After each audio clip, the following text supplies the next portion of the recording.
The message came at 9:12 a.m. from Ethan. After months of silence, a simple line appeared on my phone screen. "Can we talk over lunch? I owe you an apology." My heart didn't know whether to break or to hope. Apology, a small word for such a large wound. I stared at the message, as if the letters themselves could explain what had changed in him, what had changed in me. I sat on the edge of the bed, the same one he used to lie in, reading emails at midnight, pretending not to notice when I looked at him for too long. The sunlight spilled across the sheets, warm, ordinary, cruel. For a second I imagined replying with something dramatic or clever. But instead I just stared. My thumb hovered over the keyboard, then Nora called. "Don't go," she said without hello. "Whatever he has to say, he can say in writing. You don't owe him your presence."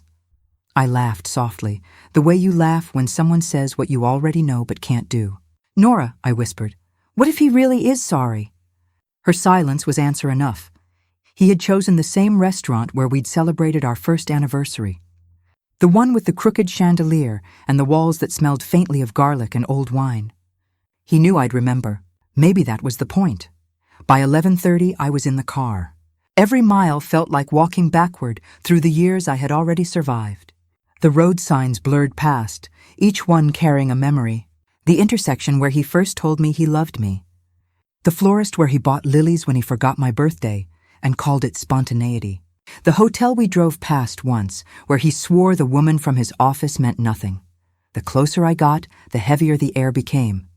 I tried to tell myself it was closure, that I needed to look at him one last time, to hear his voice and know that it no longer had power over me. But the truth sat heavy in my chest. Part of me still wanted to believe the man I married was somewhere inside the stranger he had become. The restaurant door chimed when I pushed it open. The sound was too cheerful for what I felt.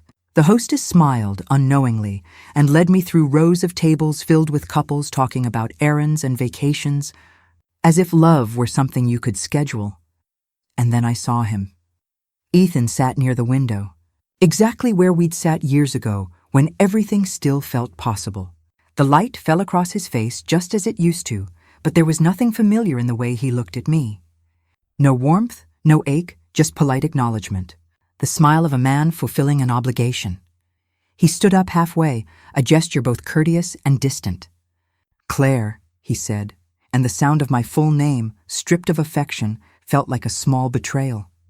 I sat down. The table between us gleamed like a mirror that refused to show anything true. "How have you been?" he asked.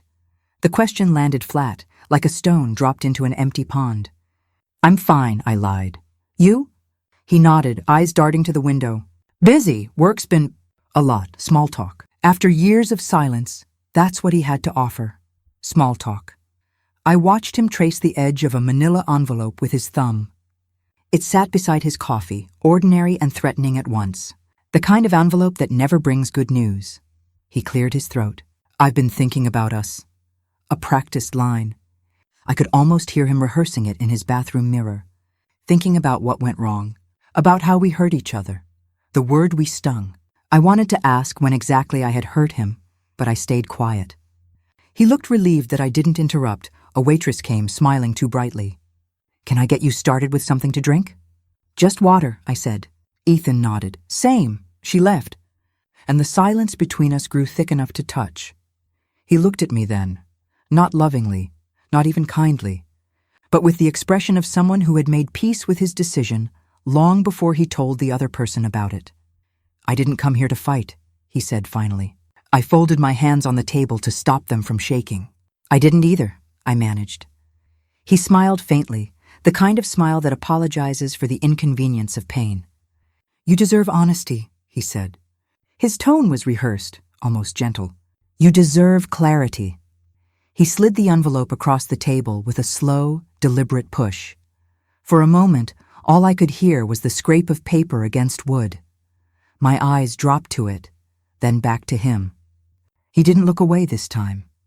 And when he slid the manila envelope across the table, I whispered to myself. I realized it wasn't forgiveness he'd come to offer. It was freedom I hadn't asked for. Long before that lunch, our home had already gone quiet, not with comfort, but with caution. It's strange how silence can masquerade as peace when you're too afraid to disturb it. For months, our house had been filled with that heavy kind of quiet, the kind that doesn't heal, only hides. I remember mornings when we'd eat breakfast without speaking, each of us stirring our coffee like it held the answers we couldn't say aloud. The clink of the spoon against the mug was the only sound between us. We used to fill those moments with laughter, with small stories about the day ahead, but somewhere along the way, our conversations began to die mid-sentence. Like flowers left without water. He'd scroll through his phone, eyes fixed on messages that didn't belong to me. I'd watch him from across the table, pretending I wasn't counting the seconds before he stood up and said, "I'm late." He was always late for work, for dinner. For us, Ethan had started working late most nights. At first I believed him. I even packed him extra meals, the kind he used to love, chicken and rosemary potatoes, the smell of home in a lunchbox. But after a while, I noticed he'd come back with the food untouched. The containers would sit in the sink, cold and unopened, like offerings rejected by a god I no longer prayed to. He started taking phone calls in another room, door half closed, his voice dropping to a low hum. He said he didn't want to disturb me, but I could feel the disturbance anyway, like a draft under a locked door. I'd sit on the couch with the TV on mute, listening to that murmur of words not meant for me. Now and then, I'd catch fragments, names, laughter, a tone I hadn't heard from him in months. At night, I'd lie beside him, the space between our bodies wide enough to fit a stranger. When he turned away, I could smell the faint trace of cologne that wasn't his usual kind. I told myself I was imagining things, that love changes shape with time. Maybe this was what it looked like after years. The passion settling, the noise fading, the comfort becoming quiet. I tried to convince myself it wasn't dying, only resting. But peace shouldn't feel like tiptoeing around someone you love. I used to hum while cooking. He used to tease me for forgetting the lyrics. Now, even the sound of my own voice felt like an intrusion.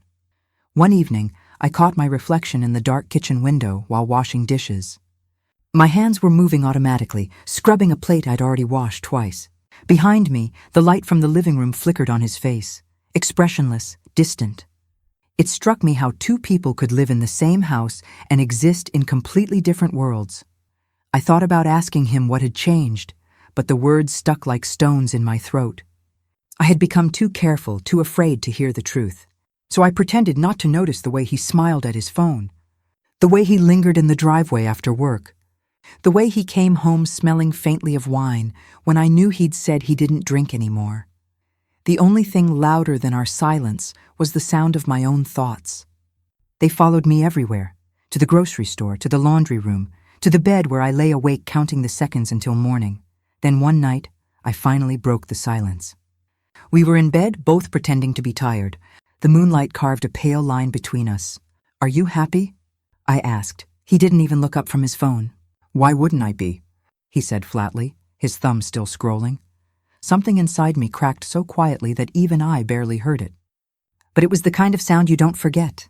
It wasn't anger, it was recognition. That single sentence told me more than any confession could.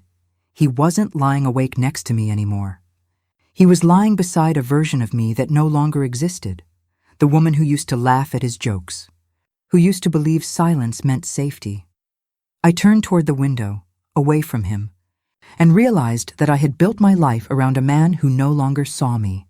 The air in the room felt colder than the weather outside, and the distance between us felt permanent, like something had quietly closed and locked itself while I wasn't paying attention.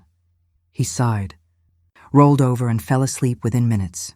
I stayed awake, staring at the ceiling until the first light of dawn touched the curtains. That was the first night I felt like a guest in my own marriage. He promised to call after his conference, but 3 nights passed and the phone stayed silent. At first I told myself he was busy. He always was.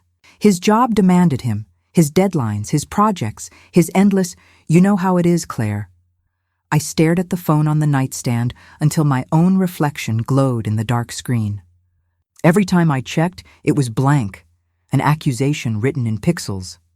By the second night, the silence began to taste familiar. It reminded me of that strange calm before a storm, the kind that makes you open windows to feel the pressure change in the air. I told myself not to imagine things, that maybe he'd lost his charger, that maybe hotels had bad service, that maybe I was the only one still waiting.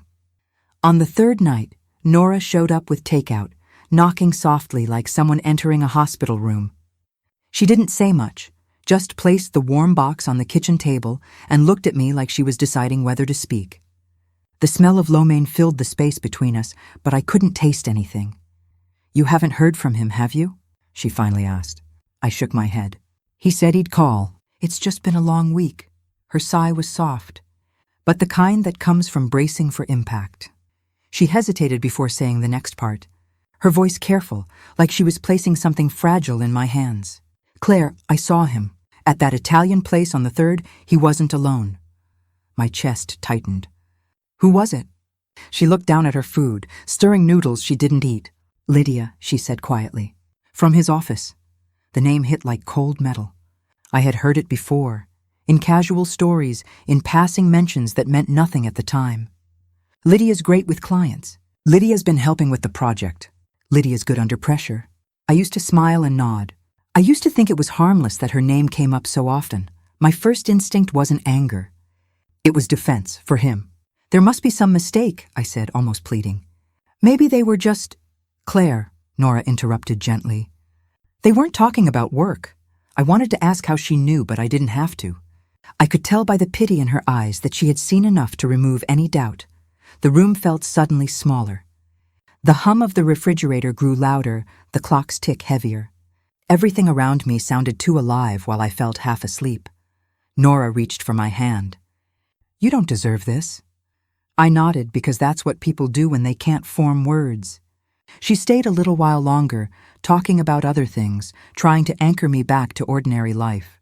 But even her kindness felt like it was happening through glass. When she left, the house was too quiet.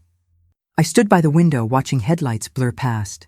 Every pair of them looked like someone coming home, but none stopped in front of mine.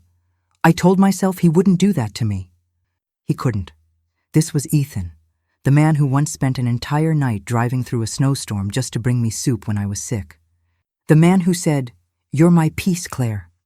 But that was before peace became absent. Before affection became habit. Before truth became whatever he didn't say out loud. I walked to the bedroom and stared at the phone again. Still no message. Still no call. I scrolled through our old texts, the simple ones before everything got complicated. "Love you, drive safely, don't forget milk, can't wait to see you." Each one felt like a fossil from a world that no longer existed. I typed a message I didn't send. "Are you okay?" Then deleted it. Then retyped it again. Then deleted it once more. It was strange how much power a single unanswered message could hold. How it could measure the exact distance between two people who once shared a life. The hours stretched long. Midnight, 1, 2. I finally turned the phone face down, as if hiding from it would make the silence less personal. But when I closed my eyes, I could still see his name glowing behind my lids, waiting for a call that wasn't coming. Around 3 in the morning, I got up and walked to the kitchen. The air was heavy with the faint smell of Nora's takeout. I poured a glass of water and stared at the sink, the same place he used to stand behind me, resting his chin on my shoulder. I tried to imagine him doing that now and couldn't. I knew what Nora had seen was true. The kind of truth that doesn't need confirmation. You feel it, deep and sharp, like a cut you didn't see happen but can already see bleeding. My phone lit up suddenly, a notification. For half a heartbeat I thought it was him. It wasn't. Just a delivery promotion, a cruel little echo of the attention I still craved.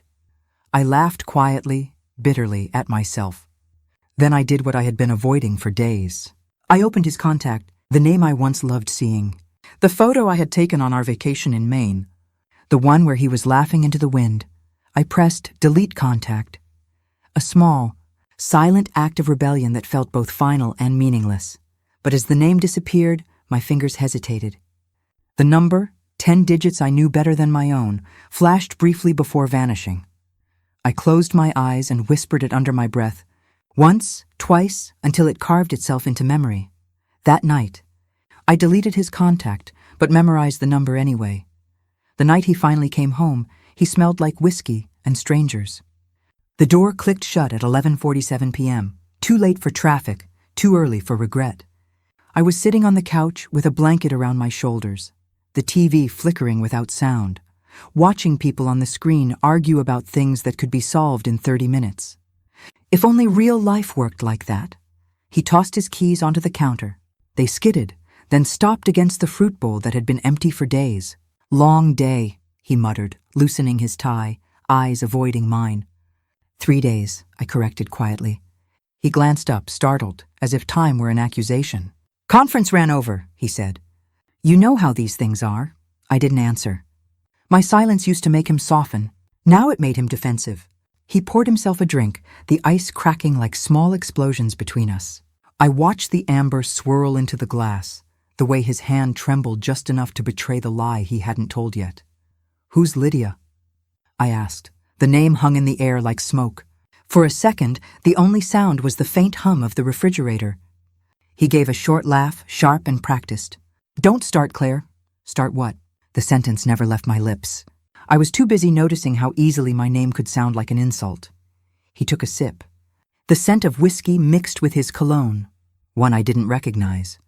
"You don't trust anyone anymore," he said, setting the glass down too hard. I wanted to say that trust doesn't disappear on its own. It's chipped away, one unanswered call at a time. But the words felt useless. "You've been distant," I said instead. "Even when you're here, it feels like you're somewhere else." He laughed again, hollow this time. "You make everything dramatic." Something inside me snapped, quiet but clean. "Dramatic?" I repeated. "Ethan, I'm your wife, not your audience." He turned, eyes narrowed. "You know what? I'm tired. I don't have the energy for one of your scenes." "My scenes?" "Yes, your scenes, your questions, your paranoia, your performances." Each word landed like a slap, but none hurt as much as his calmness. Rage would have meant he cared. Indifference meant I was already gone. He lifted the glass again, finished it in one swallow, then threw it into the sink. The sound split the room open. Shards scattered across porcelain, catching the light in cruel little flashes. For a heartbeat, neither of us moved. The only sound was the dripping faucet and the faint clinking of glass settling. "You need help," he said finally, his voice low. I almost laughed. "Maybe I do," I whispered. "Just not the kind you think." He grabbed his jacket from the chair and headed for the door. "Where are you going?" "Out." "Out where?" He stopped, hand on the knob, back still turned. "Anywhere but here." The door slammed hard enough to rattle the picture frames. One of them, the photo from our first anniversary dinner, tilted sideways. His smile in that frame looked younger, untouched by contempt. I stared at it until the image began to blur. The house exhaled a long, cold breath. I knelt by the sink and began picking up the pieces of glass. Some were so fine they looked like sugar, glittering against my skin. One nicked my finger, a thin red line blooming instantly. I didn't even flinch. In the silence that followed, the world felt rearranged. The couch, the lamp, the framed smiles, all witnesses that would never testify. I rinsed the blood from my hand and watched the water turn pink before swirling away. The tiny wound stung, but it was honest pain, the kind you could see, measure, and clean. Everything else between us was invisible, festering. When the clock struck midnight, I turned off the TV, locked the door, and stood in the middle of the living room listening to the echo he left behind. I waited for my heartbeat to steady. It didn't. Upstairs, the bed looked too large. I lay on one side, out of habit, the empty half beside me still holding the shape of someone who no longer belonged. The sheets smelled faintly of his cologne, that new one, sharp and foreign. I pulled the blanket tighter and stared at the ceiling until the cracks in the paint looked like a map. Lines leading everywhere but home. That was the last night he ever slept under our roof. Sitting across from Ethan at that restaurant felt like talking to a ghost with my husband's face. He complimented my dress the way you might compliment a stranger on the weather. Polite, detached, meant to fill the air rather than mean anything. For a moment, I wondered if he even remembered buying it for me 2 birthdays ago, back when gifts still meant affection instead of obligation. The light through the window made everything too clear. The lines around his mouth, the way his eyes darted toward the door instead of me, the little twitch in his jaw that always came before he said something rehearsed. "I'm glad you came," he said.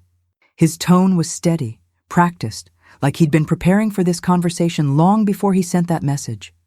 I waited for warmth, for remorse, for something human to flicker through the calm mask he wore. But his voice stayed level, controlled. "You deserve honesty," he began. Then he reached into his briefcase and unfolded a neat stack of papers. The sound of them sliding across the table was small, but it split the moment in two. Divorce papers, pre-drafted, efficient, loveless. The pages were crisp, already signed by him. I could smell the ink, fresh and final.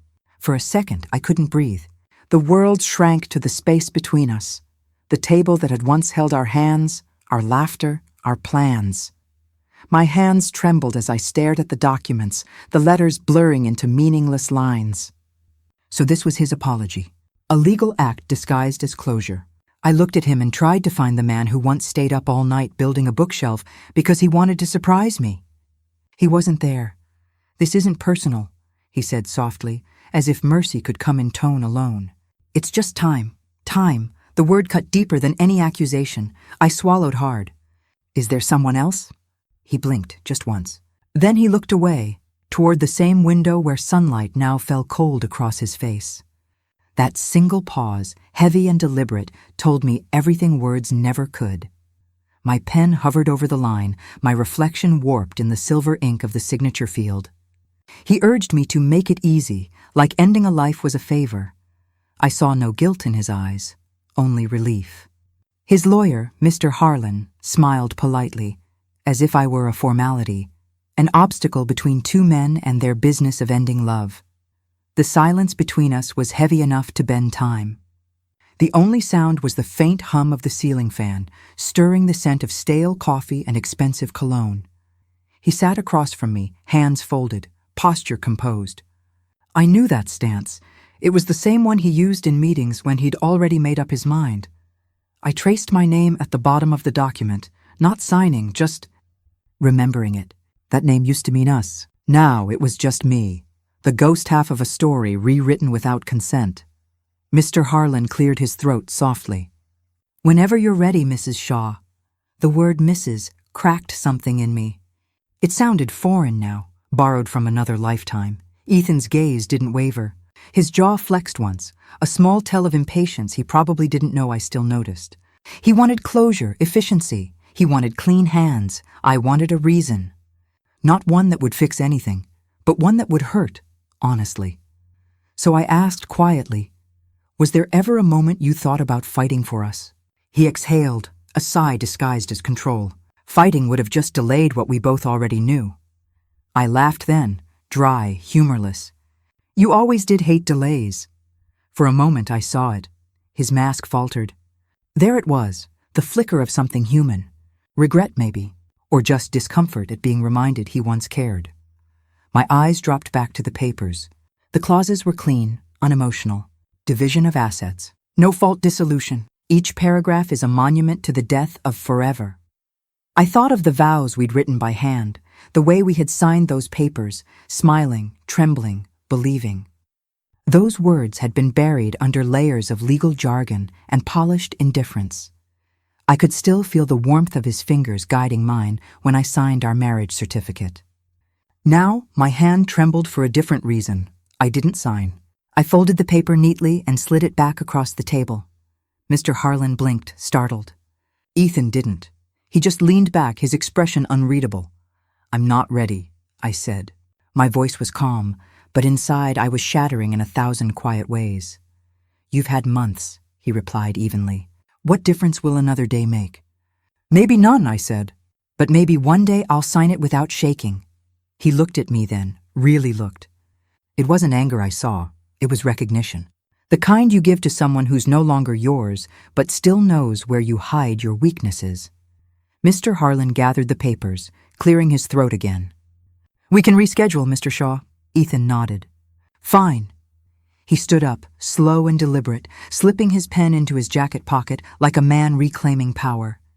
As he turned toward the door, I found myself speaking before I could stop. "You'll walk out thinking this is mercy," I said.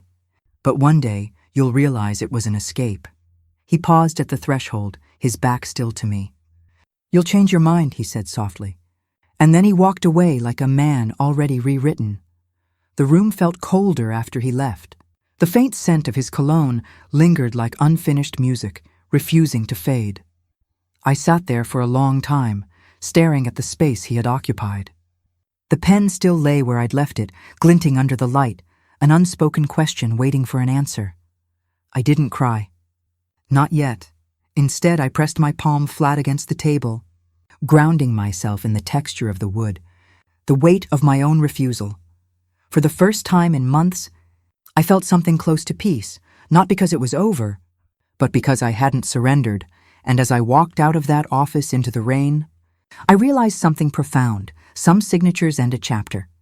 Mine had just rewritten the story. Ethan leaned back, smirking. "You'll change your mind," he said, and walked away like a man already rewritten. The road blurred through my tears as the rain fell harder than my heartbeat. I drove without turning on the radio, afraid that any song might say what I couldn't. The windshield wipers kept time with the ache in my chest, brushing away the water just long enough for me to see the world dissolving again. His words replayed in my head, over and over. "You'll change your mind." He had said it with such certainty, as if my resistance were a temporary emotion, not a declaration. It wasn't arrogance. It was faith. Faith in the power he thought he still had over me. Streetlights smeared across the wet glass, glowing like distant fires.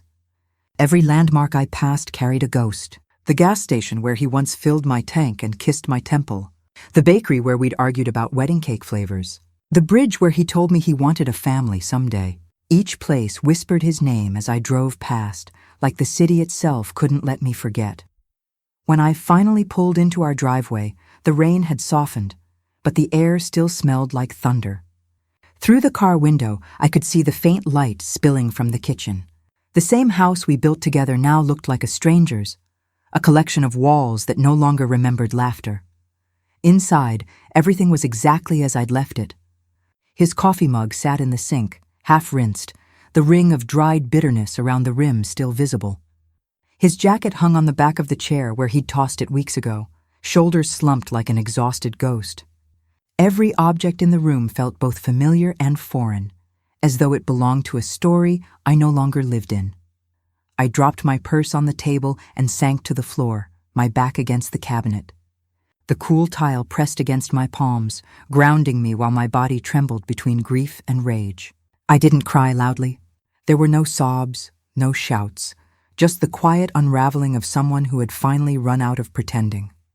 I sat there until the rain stopped and the house grew still. The silence didn't comfort me. It accused me, because I realized, as I wiped my face with the sleeve of my jacket, that I wasn't mourning a marriage anymore. I was mourning a man who was still alive.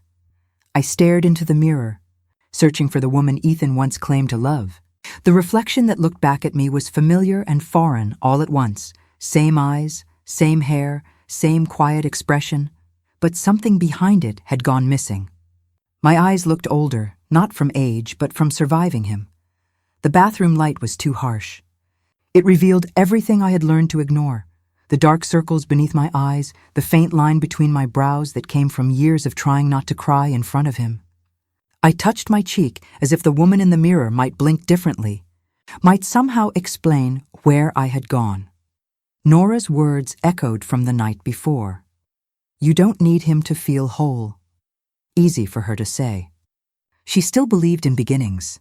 I was standing in the ruins of an ending, trying to remember what wholeness had ever felt like.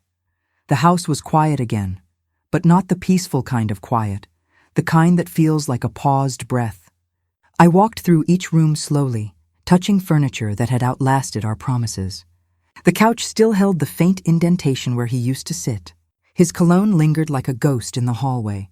I opened the closet and stared at the space where his clothes had hung, a line of empty hangers swaying slightly, like ribs without a heart behind them. For a moment, I almost called him. Habit, not hope. Then I stopped myself. He had already called it freedom. I needed to learn what that word meant when it wasn't being used as an excuse. I went back to the mirror and whispered, "Who are you now?" The woman staring back didn't answer. So I started writing instead. There was an old journal tucked in the bottom drawer of my nightstand, still wrapped in the ribbon I'd tied around it years ago. The first page was dated our honeymoon. "Today I became Mrs. Claire Lawson," it said in neat, girlish handwriting. The woman who had written those words believed in forever. She thought compromise was a synonym for love. She didn't know that sometimes compromise meant disappearing a little at a time. I picked up my pen and began again, writing to no one in particular. Each line became a conversation I never got to finish. Each page a place to leave the words I had swallowed for years. At first, the sentences came out awkward, hesitant, like walking after forgetting how to stand. Then they began to flow. I wrote about the dinner plates we never broke because neither of us raised our voices, just our defenses. I wrote about the nights I stayed awake, timing his footsteps when he came home too late. I wrote about the way his absence had more presence than his body ever did in the end. The ink bled through the pages, dark and certain. When I finished writing, the room felt lighter, as if it had exhaled with me. In the kitchen, the rain had stopped completely. The window fog had cleared, and for the first time I could see my own reflection there too, fainter, softer, but less afraid. I brewed myself a cup of coffee, something simple, something mine. No one else's preference to consider. No need to measure the sugar for two. When Nora called that afternoon, I told her I was okay. It wasn't true, not yet, but it was closer to true than it had been the night before. She asked if I wanted to come stay with her for a while, but I said no. I needed to sit inside this silence until I understood it, until it stopped sounding like punishment. That night, I wrote again before bed. I didn't write about him this time. I wrote about the smell of rain on pavement, about the way the moonlight hit the windowsill, about the relief of having no one waiting to be pleased. When I reached the end of the page, I hesitated before writing his name. I wrote it once. I didn't cry. I closed the journal and turned off the lamp. The room was dark but not heavy anymore. Somewhere outside, a car passed, the headlights sweeping briefly across the ceiling before fading. The quiet that followed was deep, but not empty. It was mine. And that was the first night I began to believe that maybe mirrors don't lie. Maybe they only reflect what we've been too afraid to see. On the fifth night, I wrote his name and didn't cry. A week later, I saw Ethan and Lydia at a cafe, laughing over a menu we once shared. It was the same place where he used to hold my hand across the table, where the waitress still smiled at me like she remembered. Now she smiled at them. They sat in the booth by the window, sunlight falling on their faces like a spotlight. Lydia leaned in, brushing something off his collar. His laugh, the one I used to mistake for warmth, sounded rehearsed now, like a line he'd practiced. I stood across the street, coffee in hand, pretending to scroll my phone, but really, I was studying them. They looked comfortable. No tension, no caution, just ease, the kind I'd begged for and never received.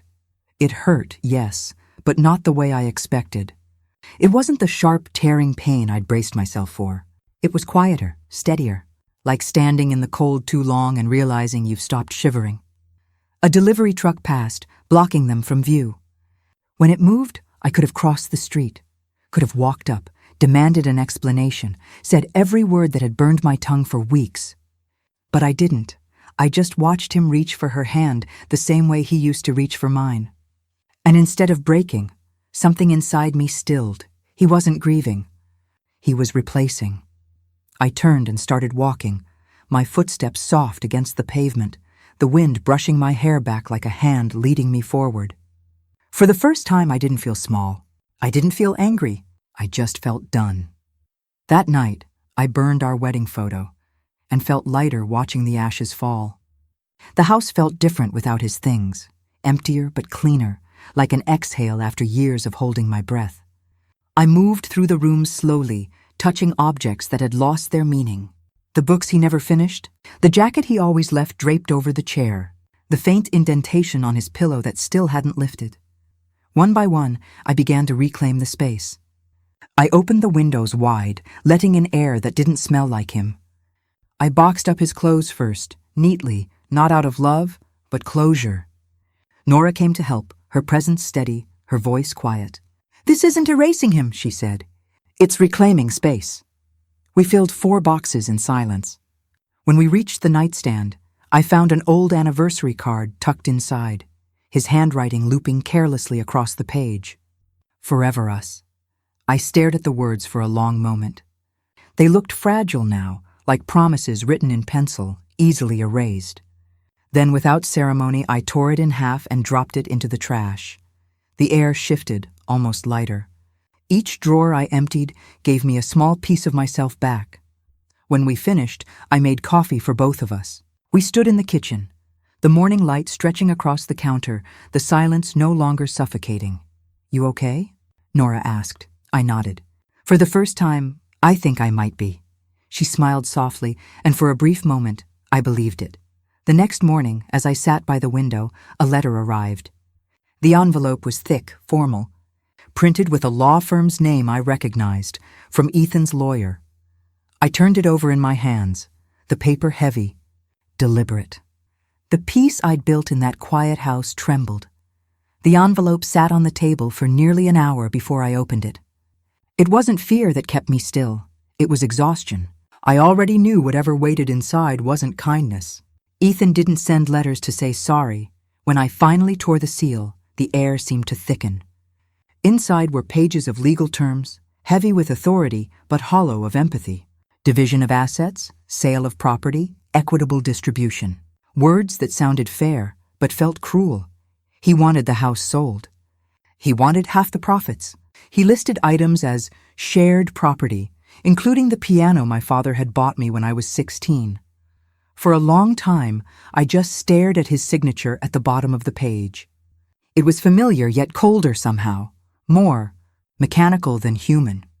So this was his version of closure, calculations, percentages, a list of things he'd already taken and now wanted again. Thought about all the dinners I'd cooked, the birthdays I'd planned, the way I'd carried him through his failures quietly, never asking for anything back. There was no line in this document for that kind of labor. No value assigned to love that had gone unpaid. My grief shifted then. It wasn't sadness anymore. It was defiance. I picked up my phone, scrolled through my contacts, and called Nora. "I need a lawyer," I said simply. There was a pause on the other end. Then her voice, steady, protective. "Good. It's time." I folded the papers neatly, slid them back into the envelope, and placed it in the center of the table. The same table where he had once asked me to share my life was now where I began to fight for what was left of it. For the first time in months, I wasn't begging, I was fighting. Divorce court was quieter than I expected, just papers, pens, and endings. Ethan sat beside his lawyer, eyes down, avoiding mine, as if looking at me might cost him something. Lydia was in the back row, pretending to be invisible, but her presence filled the room like perfume you can't escape. When the judge asked if I wanted to contest, I said yes. My voice didn't shake. Ethan shifted in his chair, surprised. He'd expected compliance, not courage. My lawyer slid forward a folder, proof of every withdrawal, every hidden account, every lie he'd buried under charm. Numbers don't lie, even when people do. The silence that followed was heavier than any argument we'd ever had. Ethan's face flushed as the truth unfolded, quiet but undeniable. When the judge ruled in my favor, I didn't smile. Justice isn't joy, it's closure. As we stood to leave, Ethan finally looked at me. There was something in his eyes. Shock, maybe respect, or just the first flicker of understanding that I wasn't the woman he could bend anymore. I walked out of that courtroom lighter. He had broken his promises, his vows, and our home, but he hadn't broken me. Weeks after the final decree, the silence in my house sounded different. It wasn't the kind that accused or lingered. It was earned. I woke up without dread, made coffee just for myself, and played music I hadn't listened to in years. The notes filled the rooms like sunlight, reaching corners that had forgotten warmth. I repainted the living room, moved furniture, and replaced the curtains. Small changes, but each one felt like reclaiming a piece of myself I'd handed away too easily. Nora came over one afternoon, laughing as she tripped over a paint can. "It finally looks like you're home," she said. And she was right. In the evenings, I started therapy with Dr. Hayes. He listened more than he spoke, his questions gentle but cutting in the right places. "Healing isn't forgetting," he told me.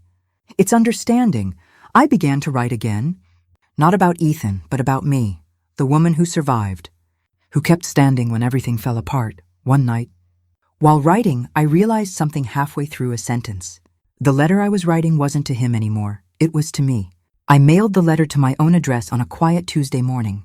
It felt strange, standing in line at the post office with something addressed to me, sealed and stamped like a secret, waiting to return home. The clerk smiled politely. "Sending this to yourself?" I nodded. "Something like that." When I dropped it into the slot, it made a soft sound, just paper hitting metal. But to me, it felt like releasing a lifetime of words I'd never said out loud. Inside that envelope was everything I'd wanted to tell Ethan. Everything I had once waited for him to understand on his own. But this time I wrote it for me. The letter began simply, "Dear Claire, I'm proud of you." The words startled me. No one had said that to me in years. I had written pages of apologies, forgiveness, and acceptance. But those 3 words carried more healing than any explanation could.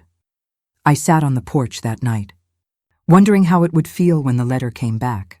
Would it hurt, seeing my handwriting on an envelope addressed to myself? Or would it finally feel like closure? 3 days later, the mail slid through the slot, landing softly on the mat. Among bills and catalogs, there it was, the envelope with my own name, slightly smudged, as if it had traveled through weather to find its way back to me. I held it for a long time before opening it. When I finally tore it open, I read slowly, line by line, as if the words belonged to someone else. "You didn't destroy me, Ethan. You revealed me.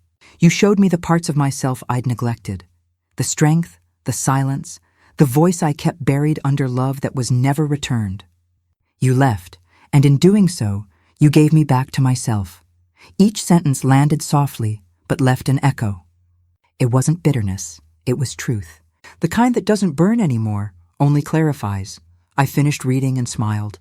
It wasn't about closure.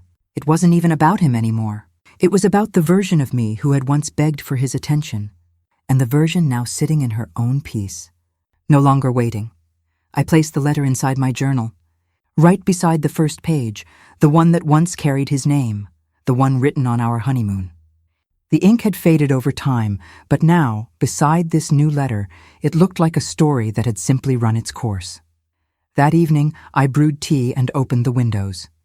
The air smelled like rain, clean and new. For the first time, I didn't feel haunted by the sound of quiet.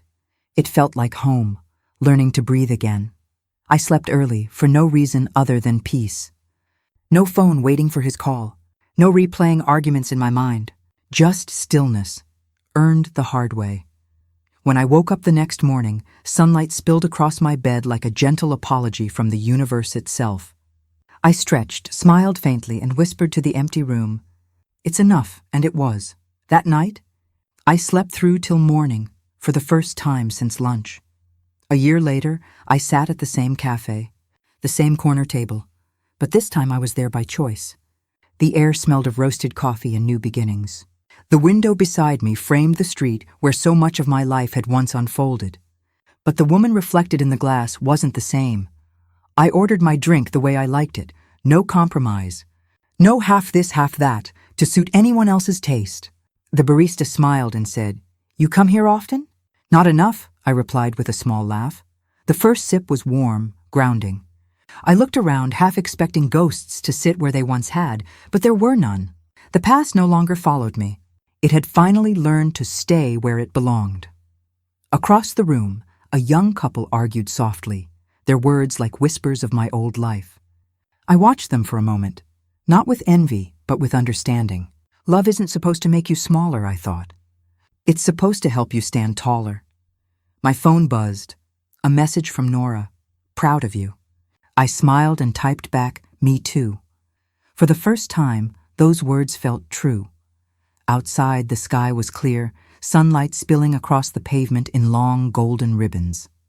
I glanced toward the door, remembering the last time I'd sat in this exact spot, the day Ethan handed me papers instead of an apology. The image was still there, but it no longer hurt.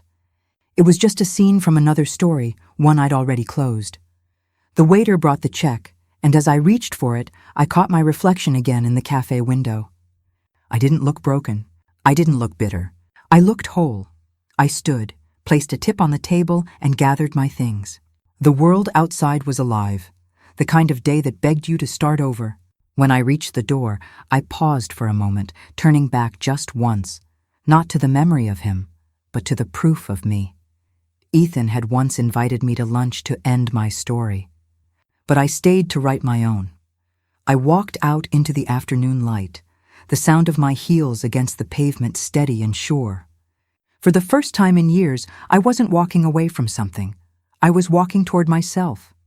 At a crosswalk, a stranger smiled and said, "You look happy." I smiled back. I am, and I meant it. If Claire's story touched your heart, take a moment to reflect on your own strength, the kind that only appears after everything falls apart. Would you have done what she did? Share your thoughts in the comments. I read everyone. And if you'd like to hear more true stories of resilience, truth, and second chances, make sure to like this video, subscribe, and stay with us for the next story. Because sometimes the most powerful endings are really beginnings.